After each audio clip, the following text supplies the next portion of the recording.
네, 안녕하십니까. 오늘도 무서운 이야기 들려드리러 왔고요. 오늘 가져온 이야기는 제가 항상 좀 궁금해하던 내용 중에 하나예요. 이거는 우리들이 길거리를 다니면서 쉽게 만날 수가 있고요. 아마 많은 분들도 이런 경험이 있어 보셨을 걸로 제가 예상을 해요. 이제 사이비 종교에 관련된 내용이고요. 신천지에 빠지는 과정을 담은 내용이에요. 어떤 이야기인지 제가 읽어 드리도록 할게요. 그러면 이야기 들어보시죠. 일반인이 신천지에 빠지는 과정. 안녕하세요. 저는 30대 여자 직장인입니다.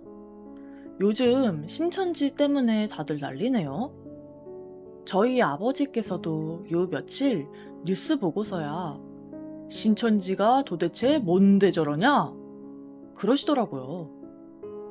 아직도 이 사람들이 어떤 사람들인지 잘 모르는 분들이 많은 것 같아서 글 써봅니다.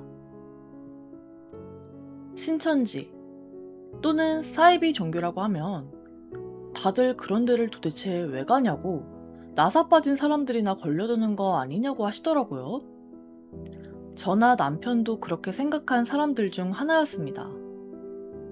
저도 또 남편도 신천지가 사이비 종교라는 거 알고 있었고 거기 잡혀 들어가면 가족도 버린다는 이야기도 들었었고 길거리에서 설문조사한다며 잡는 사람들이 그 종교 전도자들이라는 것도 잘 알고 있었습니다.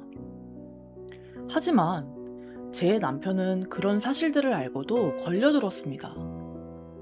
시작은 남편에게 인터뷰 요청이 온 걸로부터 시작해요.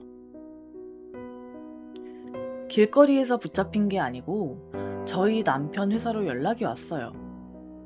한국기자협회에 소개된 기자 한 분께서 직업의 세계를 소개하는 기획 기사를 쓰고 있다면서 저희 남편을 인터뷰하고 싶다고 했습니다.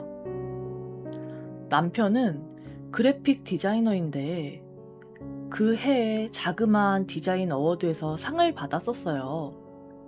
그래서 인터뷰 요청도 자연스럽게 받아들였습니다.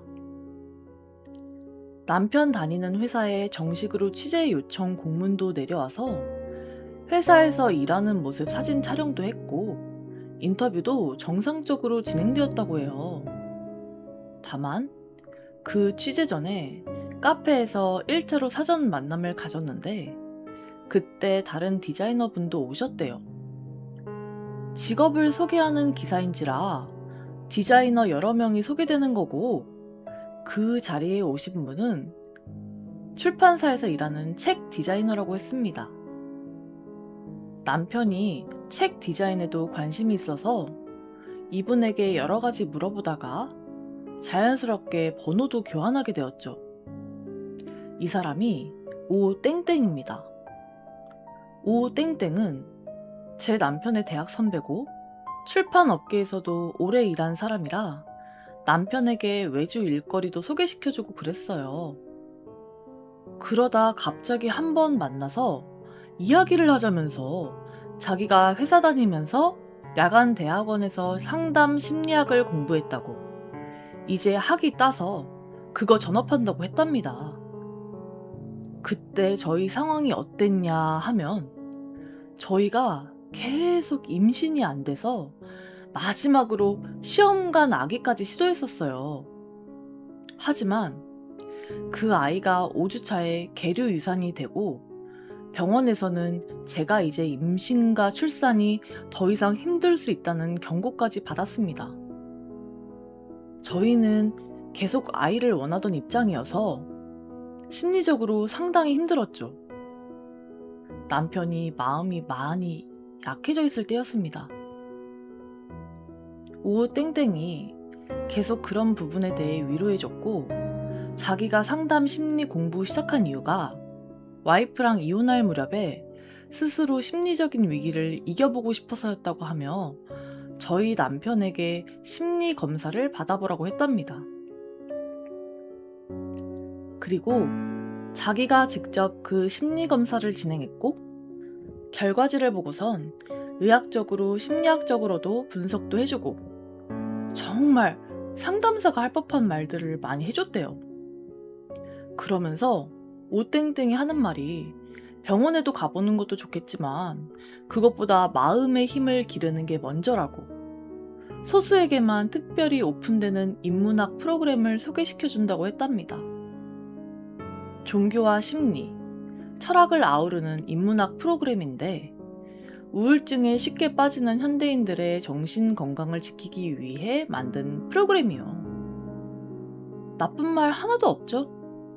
남편은 그 수업을 듣기 시작했습니다. 하지만 저는 이 당시 남편이 이런 곳에 나가는 걸 전혀 모르고 있었습니다. 그 프로그램 강사가 이게 지금은 베타 테스트 기간이라고, 내년에 대대적으로 이 프로그램을 런칭할 거고, 그때 책 출간과 대규모 강의, 유튜브 채널 오픈 등이 예정되어 있으니 그 전에 누구에게도 이런 내용을 유출하지 말라고 했답니다. 유출하면 법적인 조치를 취할 것이고 피해 보상을 해줘야 한다면서 어마어마한 액수를 불러서 겁을 줬다네요. 프로그램의 내용은 대부분 자기 개발에 관한 것들이었습니다. 심리적인 힘을 기르는 법, 마음의 밭을 가꾸는 법, 명상 수련, 잠재력을 이끌어내는 법 등등 회사 생활에 지친 직장인들이 혹할 만한 것들이었고, 남편은 마음이 많이 힘들었을 때라 그런 이야기들에 심리적으로 의지했던 것 같습니다. 그러다 그 프로그램이 끝나갈 때쯤 종교학 교수라는 사람이 와서 자기가 인간의 잠재력을 끌어내기 위해 종교적인 내용을 학술적으로 이용하는 세미나를 하는데 거기 한번 와보라고 했답니다. 그리고 그 세미나가 열리는 장소가 바로 교회였고요. 이 교회의 신천지, 증거 장막 같은 단어는 전혀 보이지 않았고 그냥 평범한 교회였대요. 여기가 신천지가 운영하는 위장 교회였습니다. 남편이 이 교회에 발을 들이는 데까지 4개월 정도가 걸렸습니다. 그동안 남편의 대학 선배인 오땡땡을 비롯해서 프로그램 수강생, 인문학 전공한다는 다른 친구들 등등 정말 여러 명이 남편을 살뜰하게 챙기며 연락하고 이야기를 들어줬습니다. 사람이 30 넘어서 마음이 잘 맞는 사람, 속에 있는 이야기 모두 털어놓고 위로받을 수 있는 친구 만나기가 쉽지 않잖아요. 그런데 남편은 정말 힘들 때 그런 사람들을 소모임 교회 등 각기 다른 장소에서 여럿을 만나게 된 겁니다. 하나같이 신천지의 신도 꺼내지 않았고 종교 강압은 절대 없다, 여러 번 약속하고 일방적으로 강요하는 전도 방식에 대해 욕도 많이 했다고 합니다. 자기들은 그런 사람들이 아니라는 거죠. 남편은 그렇게 종교학 교수라는 사람이 진행하는 세미나에 참석하게 되었습니다. 이게 실상은 신천지 위장교회에서 진행되는 성경 공부였죠. 제가 남편이 이상해졌다고 느끼기 시작한 시점이 이때쯤이었어요. 그 당시 제가 마지막으로 시험관 한 번만 더 해보자고 남편에게 의논을 했거든요. 그랬더니 영 이상한 소리를 하는 겁니다. 육신의 세계에 너무 집착하지 말자. 중요한 건 따로 있다. 난 더 이상 아기 가질 생각이 없다. 나이 들면 종교기관에 들어가서 살 거다. 막 이러는 거예요. 여기서 제가 띵 했습니다. 남편이 교회를 다니긴 하지만 한 달에 한두 번 갈까 말까? 그것도 오래된 친구들 만나러 가는 거고 신앙심이 깊은 사람이 아니거든요. 저는 무신론자고요. 남편이 텅 빈 눈으로 육의 세계, 영의 세계니 종교 기관이니 하는데 이 사람이 왜 이러나 싶었죠. 제가 그래서 꼬치꼬치 캐물었어요. 하지만 남편은 입에 자물쇠를 건 것처럼 입 딱 닫고 죽어도 대답을 안 합니다. 제가 미친 여자처럼 난리치며 닥달을 해서 휴대폰이랑 카드 사용 내역을 다 들춰봤습니다. 주고받은 메시지며 대화 내용이며 딱 사이비더라고요. 남편은 가랑비에 옷 젖듯이 그 종교에 물들어서 그 내용이 이상한지도 모르는 것 같았습니다. 도저히 안 되겠다 싶어 남편은 휴대폰 번호를 바꾸고 메신저 계정도 갈았습니다. 회사에는 전화번호 도용당했다고 새 번호는 다른 데다 알리지 말아달라 특별히 부탁도 드렸어요. 하지만 이미 신천지 쪽에서는 남편 회사, 집 주소도 알고 있고 그놈의 감정일기라는 걸 몇 주씩이나 받았기 때문에 남편의 생활 동선과 일거수일투족까지 다 파악하고 있었습니다. 예배를 안 나가면 여러 사람에게 연락이 수십 통이 오고 연락을 피하고 차단시켜도 번호를 바꿔가며 연락이 옵니다. 오 땡땡을 비롯해서 지난 몇 달간 재밌게 놀아줬던 그 친구들이 남편이 자주 가는 카페에서 나타나고 집 앞 주유소 편의점에서 우연히 마주칩니다. 그러면서 야 오랜만인데 술이나 한잔 하러 가자. 너 좋아하는 당구나 한 게임 치자. 이러는 겁니다. 어느 날은 남편이 술에 거나하게 취해서 제가 모르는 사람들을 집까지 데려왔더라고요. 그 인문학 프로그램에서 만난 사람들인데 얘네도 신천지에 포교당해서 센터까지 갔다가 탈퇴한 사람들이라고 했습니다.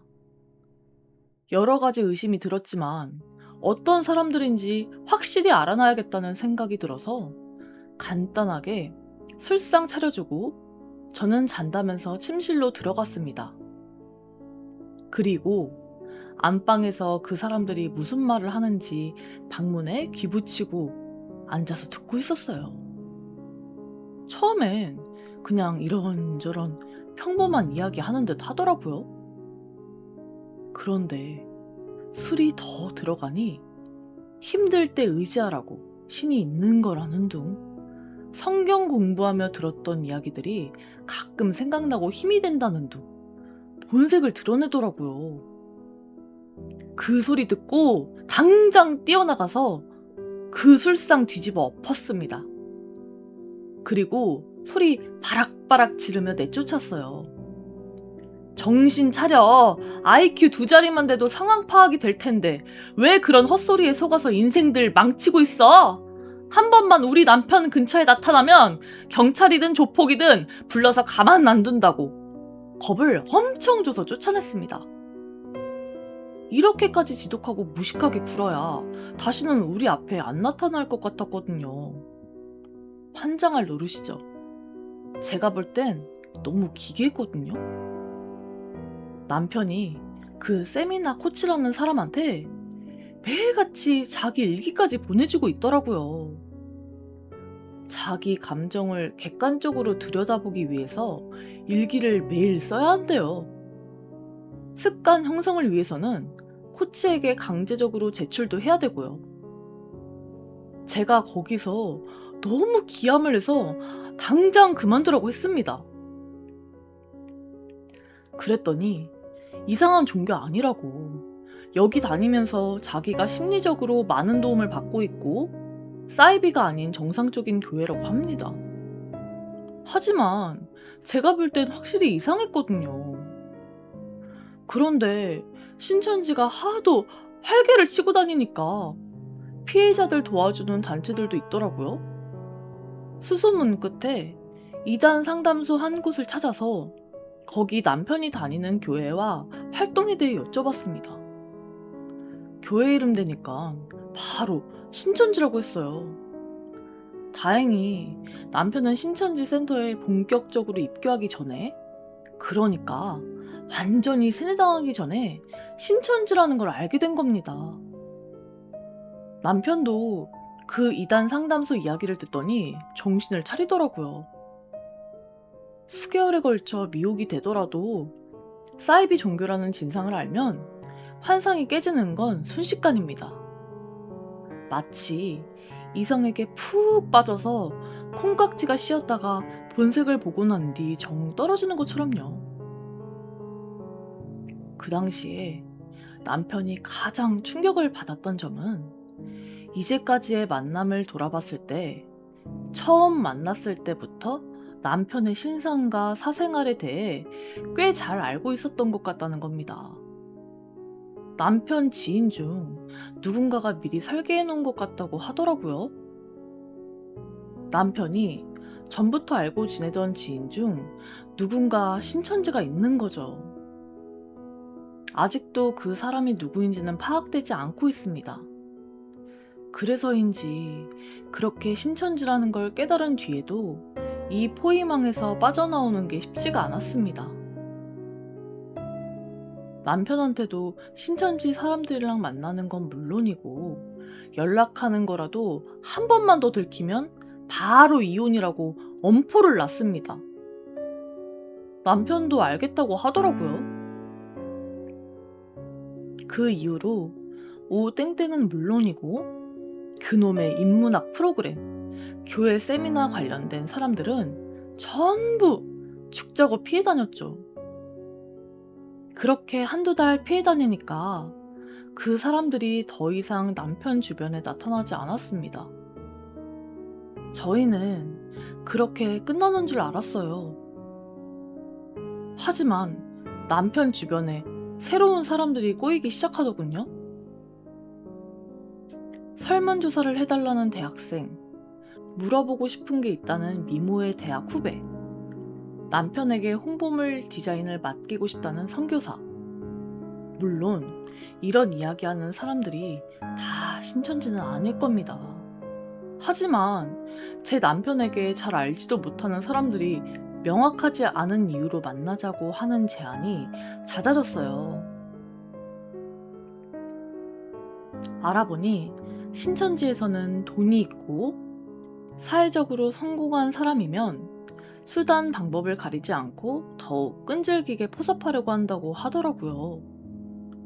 게다가 남편이 거의 포섭이 됐다가 아내인 저의 완강한 반대로 못 오고 있는 상황이라고 생각해서 더더욱 놔주지 않는 것 같았습니다. 남편이 이러다 대인기피증 걸릴 것 같다고 아는 사람이라도 다 신천지 아닌지 의심된다고 했어요. 결국 남편이 한 달 정도 일을 쉬면서 완전히 잠수를 타기로 했습니다. 남편 일은 잘 되고 있어서 회사를 옮기기는 어렵지 않은 상황이었어요.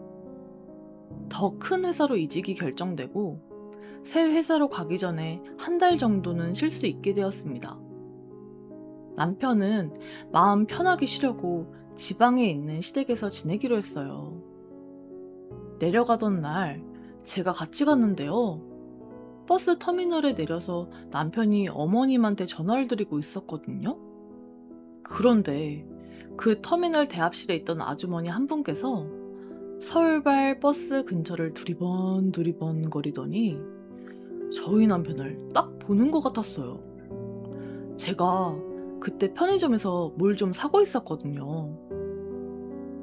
그 아줌마 시선이 남편에게 꽂히는 게 이상해서 제가 좀 다급하게 그 아줌마한테 다가갔는데 그 아줌마가 어딘가에 전화를 하더니 그랬어요. 서울에서 내려온 그 단발 남자 찾았어.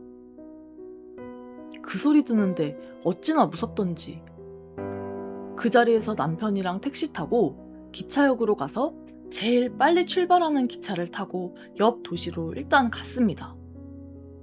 그리고 곧바로 다시 서울로 올라왔죠.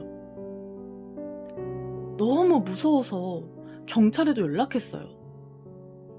남편은 차라리 여행을 갔다 오는 게 낫겠다고 하더라고요.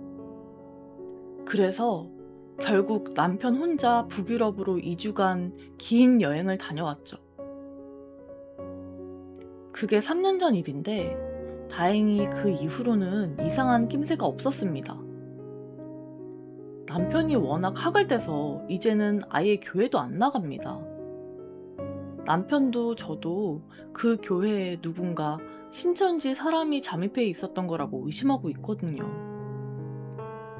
다행히 저희 남편은 완전히 세뇌되기 전에 탈출을 했지만 본격적으로 말려들면 신천지 못 가게 하는 부모를 납치 감금으로 고소하거나 배우자와 이혼하는 건 예사라고 하더라고요. 저희가 겪어보니 정말 긴 시간을 들여서 포섭하는 사람의 개인정보부터 파악해서 주변에서 서서히 좁혀 들어갑니다. 심리적으로 약한 부분을 건드리기 때문에 한번 걸려들면 빠져나가기가 쉽지 않아요. 이제는 온 국민이 신천지가 만악의 근원이라는 걸 알게 됐으니 또 수법을 바꿔서 사람들 사이를 파고들겠죠. 절대 이런 수법에 현혹되지 마시고 조금이라도 의심이 된다면 바로 이단 상담소나 경찰의 도움을 받으세요. 네, 일단 본편의 내용은 뭐 여기까지고요. 내용을 보니까 이런, 그러니까 종합적으로 사이비 종교라고 하죠. 이런 수법이 굉장히 무서운 것 같아요. 제가 이제 뭐 듣기로는 사람들을 이제 포섭을 할 때, 포교나 이제 포섭 일을 할 때 제일, 그러니까 그 사람이 약화될 수 있도록 가족과의 그 관계도 이제 단절시켜 버린다고 하더라고요. 일단 제일 먼저 그러니까 가족이 이제 없어지게 되면은 그 사람은 굉장히 취약한 상황이 돼 버리잖아요. 뭐 말려줄 수 있는 부모도 없고 형제 자매들도 없고 그렇게 되기를 바라는 거예요. 이 사람이 친구라든지 가족이라든지 모든 관계를 단절시켜 버릴 수 있도록 그렇게 열심히 이제 그 물밑 작업을 하는 것 같더라고요. 그래서 그리고 또 이제 다른 경우는 지금 제가 읽어드린 내용처럼 신천지 이런 수법처럼 그 사람이 취약한 부분이 있잖아요. 지금 그 시절에 가장 약한 부분, 내면의 그 약한 부분을 파고들어서 그런 식으로 이제 포교를 하는 거죠. 제가 왜 이렇게 알고 있냐면 제 지인이 사실 종교에 기이한 적이 있어요. 근데 이제 그 종교도 당연히 사이비 종교죠. 지금 제가 말씀드린 종교랑은 달라요. 이 말씀을 드려도 되는 건지 모르겠는데 어쨌든 디귿시읒으로 시작하거든요. 디귿시읒으로 시작하는 교인데 무슨 성경도 있고 뭐 그런 것 같아요. 제가 왜 이렇게 또 잘하냐면 저도 이제 강력하게 권유를 받은 적이 있거든요. 근데 저는 정말 다행히도 약한 부분이 없었어요. 내면에 어떤 취약한 부분이 단 한 점 없었기 때문에 뭐지? 도대체 뭐지? 이러면서 이제 빠지지 않았고 당연히 거절을 했죠, 저는. 다만 이제 나이가 드신 분도 같이 오셔가지고 포섭을 하셨기 때문에 어쨌든 어르신이다 보니까 말하는 거에 굉장히 조심스러웠긴 한데 어떻게 말해도 그 자리를 빠져나갈 수가 없었어요. 그냥 어떤 카페였거든요. 근데 이제 그래서 저는 제가 말씀드렸잖아요. 저는 취약한 부분이 하나도 없었다고요. 그래서 뭐 어쨌든 그러니까 주변 지인들과의 신뢰 관계도 굉장히 두터웠기 때문에 저는 그냥 제가 할 수 있었던 방법은 그 자리를 박차고 나가는 것밖에 없었어요. 왜냐면 저는 그런 거를 그렇게 별로 믿지 않거든요. 그래서 그렇긴 한데 어쨌든 제 주변에서도 이런 일이 있었고 그리고 또 이제 사실 제가 알고 있는 이제 서울에 그냥 어떤 이제 구죠, 구. 거기도 꽤나 크게 있었던 걸로 제가 알아요. 왜냐면 이제 그 지인분이 가시는 길을 제가 이제 같이 갔었기 때문에 그러니까 사실 같이 갔었다기보다는 그분을 이제 몰래 이제 따라간 거였죠. 어디에서 지금 하는지 저는 이제 말리고 싶으니까. 어쨌든 그랬는데 사실 이제 저 같은 경우는 그래서 이제 그 지인과는 굉장히 애매한 상황으로 남은 상태예요. 어떤 말이냐면 그 지인과 완전히 관계를 왜냐면 지인과의 관계는 소중하잖아요. 그러다 보니까 그 관계를 완전하게 단절시키지도 못한 상태고 그렇다고 뭐 그 사람의 믿음을 뭐 제가 뭐 깨부순 것도 아니고 어떻게 깨부술 수가 있겠어요. 제가 이미 취약한 상황에 파고들어서 이미 점령이 당한 상태였어요. 그래서 제가 어떻게 할 수가 없었거든요. 그래서 그 지인과는 되게 저희가 그냥 모르는 척하는 거예요. 저는 그냥 왜냐면 그 이후로는 저에게 권유하지 않기 때문에 저도 그냥 모르는 척하고 있는 거거든요. 그냥 그런 상태로 남았어요. 그냥 그거를 모르는 척하면 어쨌든 간에 지인과는 원만한 관계를 이루잖아요. 그래서 지금도 하시는지 안 하시는지는 저도 사실 잘 모르겠어요. 잘 모르겠고 그래서 저는 제가 이런 내용을 되게 항상 궁금해하거든요.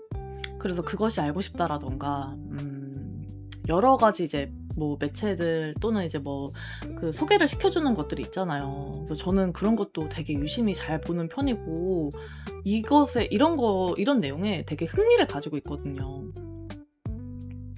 그리고 우리가 길거리 다니면서 진짜 심심찮게 막 목격하고 만나고 하잖아요. 그래서 진짜 전 얼마 전에도 진짜 봤거든요.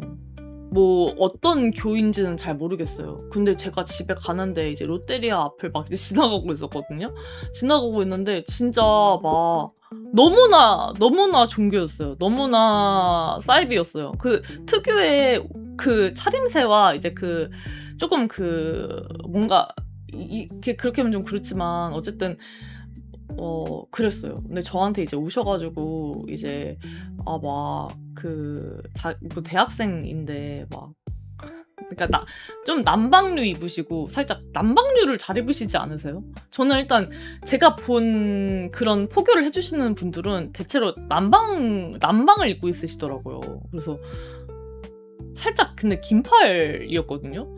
이 더위에 요즘 진짜 덥잖아요. 그래서 저도 지금 막 고데기 해도 아침에 고데기 진짜 엄청 힘주고 해도 지금 다 이렇게 축축 늘어지는데 얼마나 더운데 날씨가 막 40도까지 올라간다는데 그래서 뭐 근데 남방 이제 긴팔류 입으시고 땀도 많이 흘리시고 있고 그런데도 불구하고 저한테 이제 오셔가지고 막 무슨 얘기를 꺼내시려고 하는 거예요. 이제 자기 대학생인데 여기까지 꺼내셨는데 제가 이제 무서우니까 저도 이제 빨리 이렇게 갔죠. 너무 무서워가지고 아니 왠지 너무 무서운 거예요. 그래가지고 엄마한테 전화해가지고 근데 엄마 전화를 안 받았어요.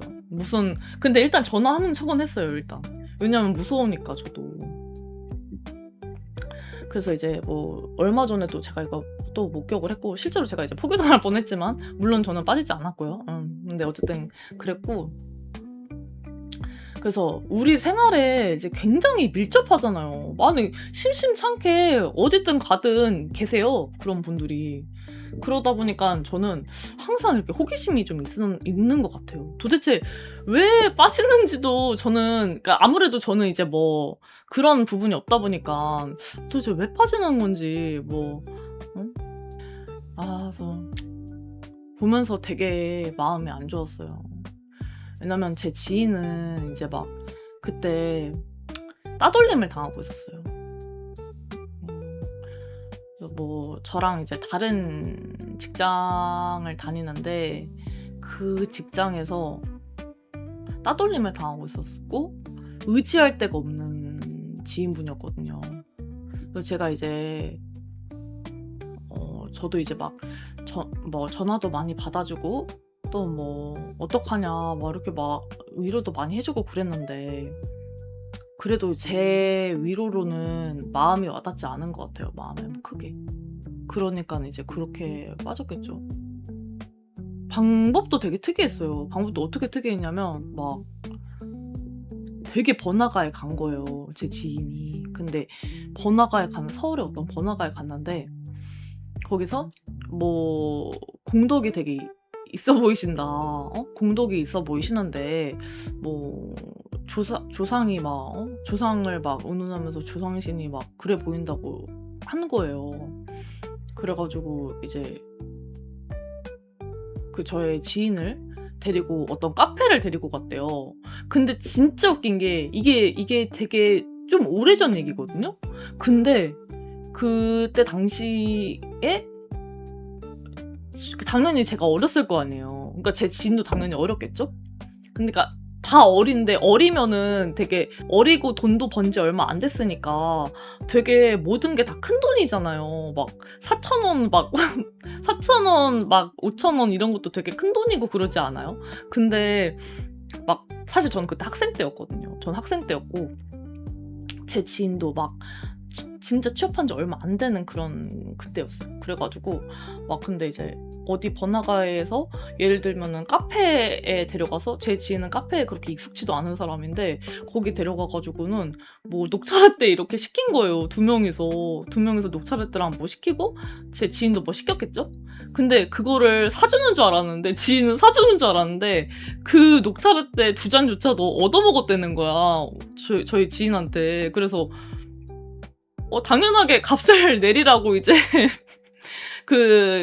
기다리고 있었나 봐요. 그래 가지고 지인이 되게 당황하면서 근데 또 어떡해. 어색하고 숫기가 없고 막 그러니깐 낯도 가리고 이러니깐 뭐 돈을 안 내고 가만히 있잖아. 그러니까는 저희 지인이 이제 돈을 내는 거죠. 그러니까 막 어리고 막 그런 마음에. 그래서 진짜 그 얘기 들으면서도 가슴 퍽퍽 쳤거든요, 제가 진짜 너무 답답해 가지고. 너무 충격이어서 진짜 다 기억하고 있어요. 저 그때 진짜 너무 충격이었거든요. 그때 당시에 저도 4,000원, 5,000원 되게 큰돈이었거든요. 근데 그 돈을 막 "아니 왜 두 명이나 왜 사줘? 왜?" 이러면서 "왜 그리고 그런 얘기 듣고 왜 그런 거 사주고 있었어?" 막 너무 답답하니까. 막 그랬는데 어쨌든 진짜 마음이 너무너무 그거는 다시 생각해도 마음이 너무 안 좋아요. 왜냐면 진짜 얼마나 외로웠겠어요, 그 사람이. 응? 따돌림 당하면서 막 진짜 그런 상황을 이제 파고드는 거잖아요. 진짜 그래서 그거 생각하면 진짜 마음이 너무 안 좋고 그래서 어쨌든 이거 들으면서 진짜 남 얘기 같지가 않은 거예요, 저는. 진짜. 어쨌든 그렇습니다.